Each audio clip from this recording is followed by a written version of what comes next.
Hi friends, నేను మీ Sunitha. Eden garden channel ద్వారా మీకు పరిచయం ఉన్నాను. అందరూ బాగున్నారండి. నేను కూడా బాగున్నాము. మీరు అందరూ బాగున్నారని దేవుని ప్రార్థిస్తున్నాను. ఈరోజు బ్లాక్ హెన్నా తయారు చేస్తున్నాను. అది హోమ్ రెమెడీ అండి. ఇది మనకి తక్కువలో అయిపోతుంది. ఇది ఎలా తయారు చేయాలో చూద్దాం రండి. దీనికి కావాల్సిన పదార్థాలు: ఆవాలు, కరివేపాకు. వైట్ హెయిర్ని తగ్గించుకోవటానికి ఇది హోమ్ రెమెడీ అండి. బ్లాక్గా మారుస్తుంది. ఇది ఏం చేయాలో ఇప్పుడు చూద్దాం రండి. ముందు స్టవ్ మీద బాండీ పెట్టుకోవాలి. అది కరివేపాకు,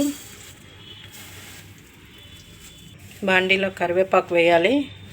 కరివేపాకు బాగా వేగాలి. ఇవి నల్లగా మాడేంత వరకు, అంటే పూర్తిగా నలుపు వచ్చేయాలి. నలుపు వచ్చేంత వరకు దీన్ని హీట్ చేయాలి, వేపుకోవాలి. ఇంకా నల్లగా మాడాలి. ఇవి వేగుతూ ఉండగా ఇప్పుడు ఆవాలు వేయాలి.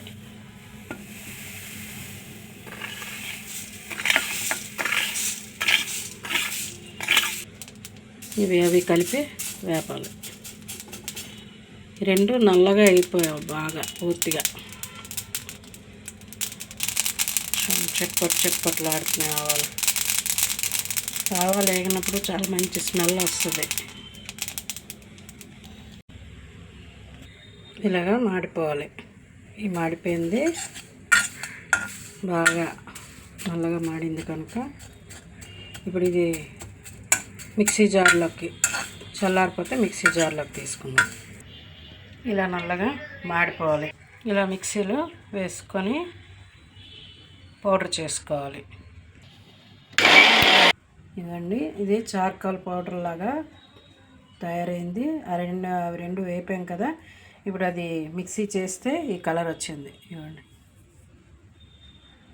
బ్లాక్గా వస్తుంది. ఇప్పుడు ఇది కొబ్బరి నూనెలో కలుపుకొని ఎలా రాయాలో చూపిస్తాను. కొబ్బరి నూనె వేసాను.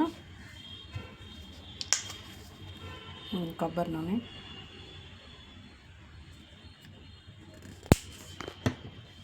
దీనిలో ఇప్పుడు ఈ పౌడర్ వేద్దాం.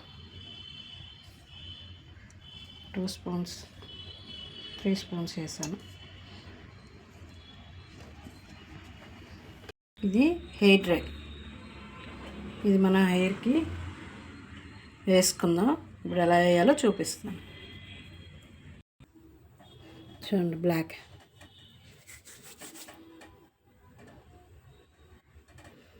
ఇప్పుడు ఎక్కడెక్కడ హెయిర్ వైట్ ఉందో అది ఇప్పుడు అప్లై చేస్తాను. చూడండి,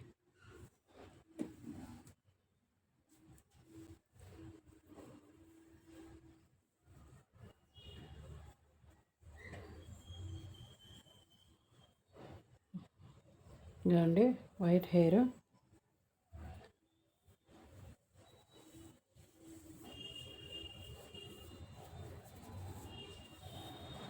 మీకు నచ్చినట్లయితే సబ్స్క్రైబ్ చేయండి, లైక్ చేయండి, షేర్ చేయండి, కామెంట్ చేయండి. మీరు కామెంట్ చేసి ఇది న్యాచురల్ హోమ్ రెమెడీ అండి. ఇది మనం ఇంట్లో తయారు చేసుకుని వేసుకుంటే మంచిది. మంత్లీలో 2 టైమ్స్ వేస్తే 2-3 టైమ్స్ వాడుకుంటే మంచిది.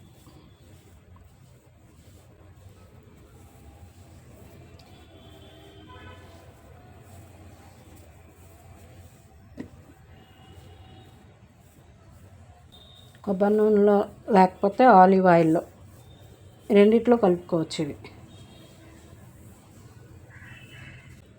Natural black henna. మీకు నచ్చినట్లయితే సబ్స్క్రైబ్ చేయండి, లైక్ చేయండి, షేర్ చేయండి. రాసిన తర్వాత ఇలా ఉంది, ఇలా బ్లాక్గా అవుతుంది. తర్వాత ఒక 2-3 అవర్స్ ఉంచిన తర్వాత మామూలు షాంపూతో స్నానం చేయండి. Thank you.